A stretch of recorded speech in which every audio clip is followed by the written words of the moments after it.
շատ ծանր թեմա եք բարձրացրել,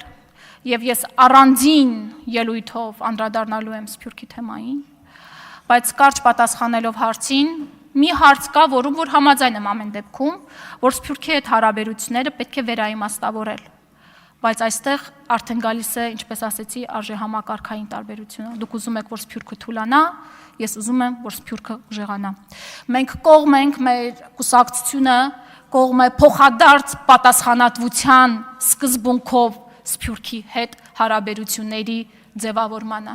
Մենք կողմ ենք նրան, որ Սփյուռքը շատ ավելի մեծ ներգրավվածություն ունենա Հայաստանում, Հայաստանի կյանքին,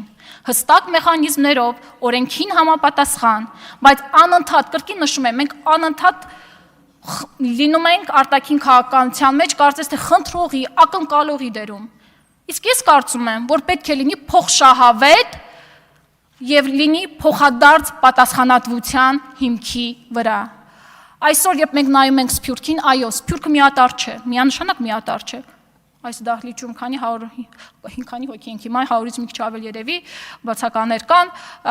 մենք այստեղ միատար չենք, ինչի մասին է խոսքը, ինչպես կարող է աշխարհով սփռված հայությունը միատար լինել, ավելի ոչ թե միատար չենք, սկզբունքային տարբեր ենք։ Հետևաբար դա չի նշանակում, որ պետք է Սփյուռքի հետ հարաբերությունները թուլացնել եւ այն համարել, ըստ ձեզ ես ինչպես հասկացա, Հայաստանի ուժեղացման համար սպառնալիք, որովհետեւ եթե Սփյուռքը հանկարծ ուժեղանա, Հայաստանը կթուլանա, ձեր ասածն էր դա։ Ժամանակ ունեմ դեռ։ Սփյուռքի հետ աշխատանքների մասով համոզված եմ, որ կան մեծ դաշտ աշխատելու։ Սփյուռքը այնպիսի եւ ես իրականում նաեւ հասկանում եմ, թե ինչու է այս հարվածները ստանում Սփյուռքը։ Ով, եթե ոչ Սփյուռքը, ով, եթե ոչ հայ առաքելական Սուրբ եկեղեցին, խոսում են մեր մշակութային արժեքներից, խոսում են մեր նյութական եւ ոչ նյութական արժեքներից։ Ով, եթե ոչ Սփյուռքը, Հայաստանում բարձրացնում են Հայաստանի Հանրապետության շահերը։ Ով, եթե ոչ Սփյուռքը եւ հայ առաքելական եկեղեցին են, որ հայի ինքնության պաշտպանն ու վահանն են։ Հետևաբար շատ տրամաբանական է դառնում, որ այսօրվա իշխանությունները հարվածներ են հասցնում այդ հենասյուներին։ Իսկ մենք կողմ ենք նրան, որ մեր Սփյուռքը ընդհակառակը նրա հետ ինստիտուցիոնալ աշխատանքի արդյունքում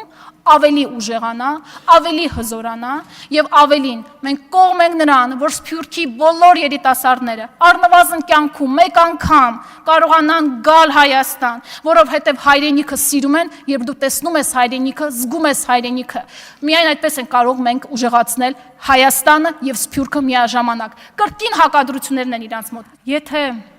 8 տարի իշխանության եղած ուժը կարողանար ճիշտ հարաբերություններ ունենալ Սփյուռքի հետ,